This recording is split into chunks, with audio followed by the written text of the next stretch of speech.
My name is Gemma's Journey Grace. I walk this world at my own pace. I see the colors others miss. I've got a heart you can't dismiss. Some days are loud, some days are bright, but every step I take is mine. I shine my truth in every space. This is Gemma's Journey Grace.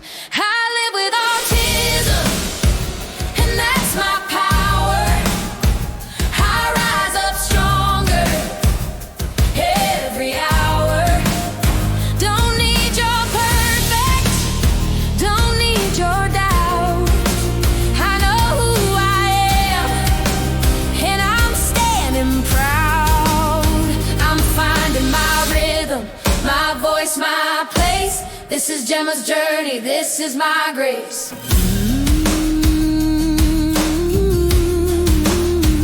You might not see what's in my mind, but there's a world of stars behind. I feel the music in the air, I feel the love that's always there. My story's written in my way, no rules to how I shine today. I'm on a path I'm meant to chase.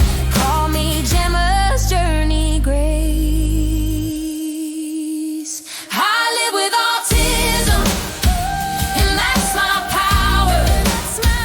I rise up stronger every hour.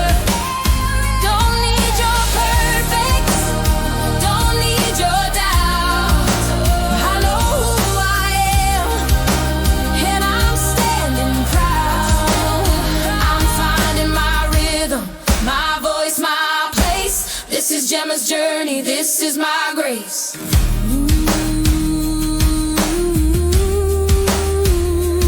Every challenge, every fight, I keep on moving toward the light. My heart is steady, my dream is clear. I'm not alone, I'm still right here. I live with autism, and that's my power. I grow more fearless every hour. I'm writing my story line by line. This journey's tough, but it's all mine. I'm finding my rhythm, my voice, my place. I'm Gemma's Journey.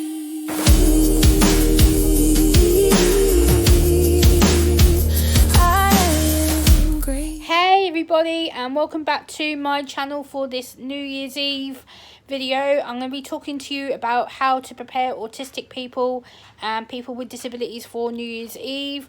I know right now it is 10 to 5 here in the evening in the UK. I know it's early elsewhere across the world, especially in America and Canada. I know that my Australian relatives have just brought in the New Year. It's just gone midnight their time for right now.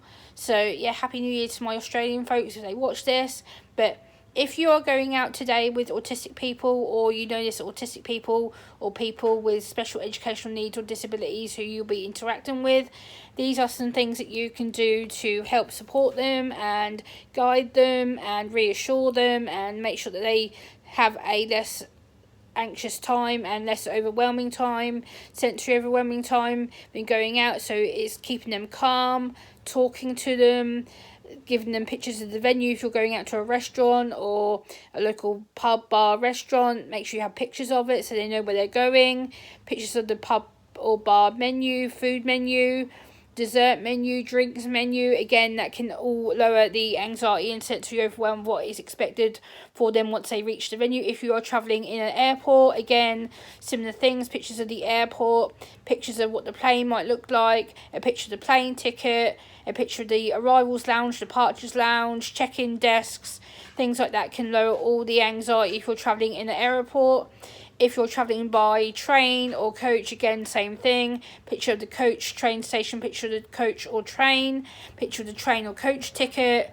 Things that can lower their anxiety if they're expected to travel today, because today is going to be a manic day for everybody, let alone just autistic people and people with disabilities. It is going to be a stressful day, especially with New Year's fastly approaching us. And I want to take this opportunity to say Happy New Year to everybody on my channel. Thank you for the support. Thank you for the new subscribers. And thank you for the OG subscribers that have been with me for a long time. I'm about to celebrate 10 years on the 17th of January. So I will be doing some form of stream or upload video to celebrate that. But yeah, today we want to talk about supporting people with autism disabilities. Remember, it's going to be a really stressful time of communication, a change of routine, having to go outside of their own comfort zones, whether it's their own house, their own apartment, or a family home. If they're going to a hotel again, or a motel, again, same thing as what I mentioned for the first few things.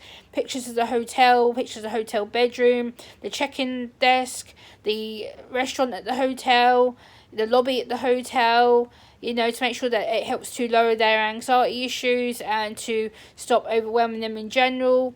If you're going further places, like for instance, say you're going to a theme park or you're going to somewhere that's going to be outside, again, I would recommend the same thing. Pictures of the place that you're going, you know, pictures of, you know, how long it's going to take, and, you know, updated timings and stuff like that will help to lower their anxiety issues and overstimulation.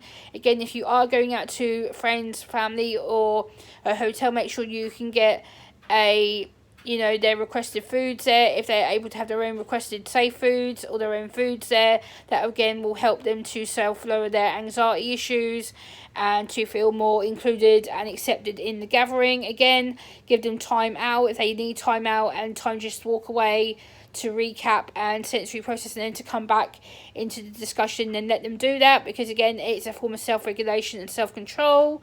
Again, if you are going to be in a large crowd of people, make sure you take things like ear defenders, sensory toys, their tablet or their computer. If there's internet or Wi-Fi access, make sure they're able to connect to the internet and Wi-Fi. That will again give them something to lower their anxiety and give them something to do if they want to watch YouTube videos or Instagram videos or something like that. Let them do that on their tablet or computer to feel safe and feel reassured that they're not going to just be forced to constantly communicate with people. Again, if there is people they don't know at the situation, make sure you don't force them to interact with them. Make sure you give them chances to communicate when they're ready.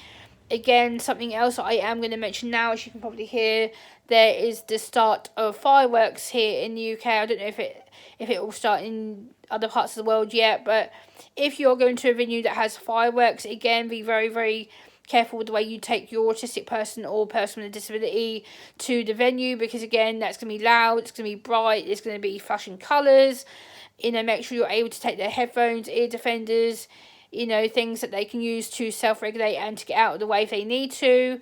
Again, if you are going out to places such as family, friends, or cousins' houses, or something that requires you to do a little bit of a travel plan, make sure you have what we call sensory travel breaks. So it means if you can stop somewhere at a gas station or service station, again, to stretch the legs and give them some fresh air, that will do them the world of good, rather than being stuck in the car or not being able to have a break.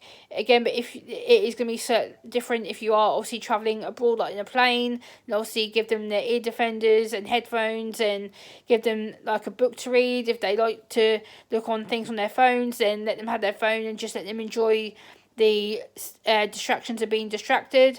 But again, I just wanted to come on here and talk about looking out for people with autism and disabilities. This is going to be one of the most hardest days of the year to cope with, especially if you are missing loved ones this year. If you've got loved ones who have passed away, like I have, I've got both my granddad and my nana who have both passed away within the last couple of years. Like my Nana passed away 2 years ago, February. My granddad passed away February this year. So again, it's the first time that I'm going to be missing him this year. So again, reassure them, put pictures up of relatives who are no longer here, so that they still see that the relatives are being included, even though they're not physically here with us. So that would be another thing I would say. If you are missing relatives, put photos up and talk about them, include them in the discussion. Say, you know, they may not be physically here to talk and sit and be here, but again, having that reassurance of a photo will make them feel better. Again, if you are having drinks or snacks brought by other people, make sure, you know, if your autistic loved one or people with disability has allergies, make sure they are aware not to touch some certain foods, or keep the food separate away from them to begin with, because then again that will lower the request of food demands and feeling anxious and nervous about what to expect and what to eat, what they can and what they can't touch. So again, that's something that I want to discuss as well. If you are going to a person's house and you're staying the night and it's not your usual routine, take like as many of your usual comforts as you can. So that I'm taking some pajamas. I'm going to take my phone and my phone charger. I was thinking about taking my laptop, but I'm not going to because I don't want to be rude to my sister and disrespectful, because she's invited me to stay there. So I'm just going to take my phone with me and my phone charger.